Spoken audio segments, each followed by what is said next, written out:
السلام علیکم ورحمۃ اللہ وبرکاتہ۔ نماز میں سنت اور فرض کے بیچ میں کوئی دوسری نماز پڑھنا کیسا؟ مثلا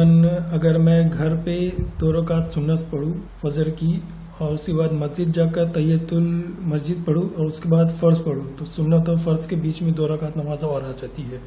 تو ایسا کرنا کیسا؟ یہ ایک بھائی صاحب کا سوال ہے۔ ان کا کہنا یہ ہے کہ فرض نماز سے پہلے جو سنت ہوتی ہے، تو جیسے ظہر کی نماز ہے اس سے پہلے 2 رکعت یا 4 رکعت سنت ہے، تو ان کا کہنا ہے کہ اس سنت اور جو فرض نماز ہے اس کے بیچ میں کوئی نفل نماز پڑھ سکتے کہ نہیں، جیسے تحیۃ المسجد ہے یا کوئی اور نماز جن کے بارے میں یہ پوچھ رہے ہیں۔ تو دیکھیں، نماز سے پہلے کی جو سنتیں ہیں وہ خاص مناسبت سے ہیں، ان کا مقصد ہی یہی ہے کہ نماز سے پہلے پڑھا جائے، نماز کے بعد پڑھا جائے۔ اس لیے اس فرض نماز اور اس سے پہلے کی جو سنت ہے اس کے بیچ میں کوئی نماز نہیں لانا چاہیے۔ آپ کو کوئی نماز پڑھنا ہے پہلے پڑھ لیجئے، اس کے بعد سنت، اس کے بعد فرض۔ تو فرض نماز سے متصل پہلے اور بعد میں صرف وہی سنت ہونی چاہیے جو سنن رواتب ہے، جن کو ہم سنت مؤکدہ کہتے ہیں۔ تو فرض نماز سے پہلے اور بعد میں متصل معاً سنت مؤکدہ ہی پڑھنا چاہیے، دوسرا نہیں پڑھنا چاہیے۔ یہ جو سنن رواتب ہے ان کا مقصد یہی ہے کہ ان کو نماز سے پہلے پڑھا جائے اور نماز کے بعد پڑھا جائے، اور احادیث میں ایسے ہی وارد ہے، ان سنتوں کا تذکرہ ایسے ہی وارد ہے کہ انہیں نماز سے پہلے پڑھنا ہے یا نماز کے بعد پڑھنا ہے۔ اس لیے ان کے بیچ میں کوئی اور نماز نہیں لائیں گے، کیونکہ ان کے بیچ میں آپ نماز لائیں گے تو یہ نہیں کہہ سکتے کہ فرض نماز سے پہلے ہم نے سنت پڑھا ہے یا فرض نماز کے بعد ہم نے سنت پڑھا ہے، تو بیچ میں کوئی اور نماز نہیں لانا۔ احادیث میں جیسے وارد ہے کہ فرض نماز سے پہلے اور بعد کی سنتیں ہیں، تو ویسے ہی ہم کو سنت موقدہ پڑھنا ہے۔ یہ تو بات ہوگی کہ اگر ایسی کوئی نماز ہے جو عام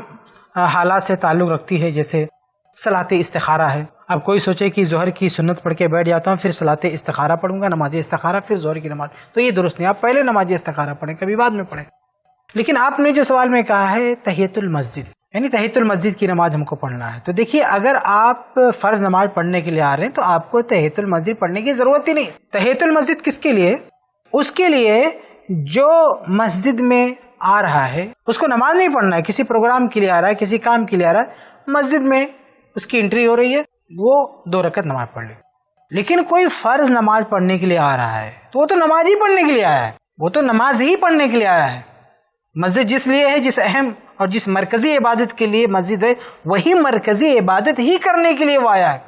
اس کو تحیۃ المسجد پڑھنے کی ضرورت نہیں ہے، بلکہ وہ نماز پڑھے گا اور نماز سے پہلے یا نماز کے بعد کی جو سنتیں ہیں وہ پڑھے گا، فرض نماز پڑھے گا، اور فرض نماز سے پہلے بھی کوئی سنت پڑھنے کا حکم ہے تو وہ پڑھے گا، لیکن تحیۃ المسجد کی نیت سے الگ سے تحیۃ المسجد یہ اسے پڑھنے کی ضرورت نہیں، یہ تب پڑھے، نماز نہیں پڑھنا ہے،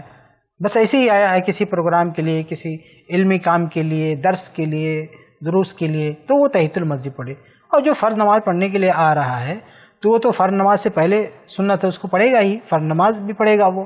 یا جمعہ کے دن کوئی آ رہا ہے، جمعہ سے پہلے بھی 2 رکعت سنت ہے، اللہ کے رسول نے حکم دیا وہ پڑھے گا،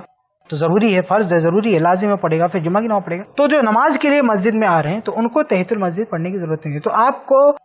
سنت مؤکدہ اور فرض نماز کے بیچ میں تحیۃ المسجد پڑھنے کی ضرورت ہی نہیں ہے سرے سے۔ یہ سوال تو اس وقت کھڑا ہوگا جب کوئی اور نماز پڑھنا چاہیے، جیسے صلاۃ استخارہ وغیرہ کی نماز ہے۔ امید ہے کہ آپ کا جواب مل گیا ہوگا۔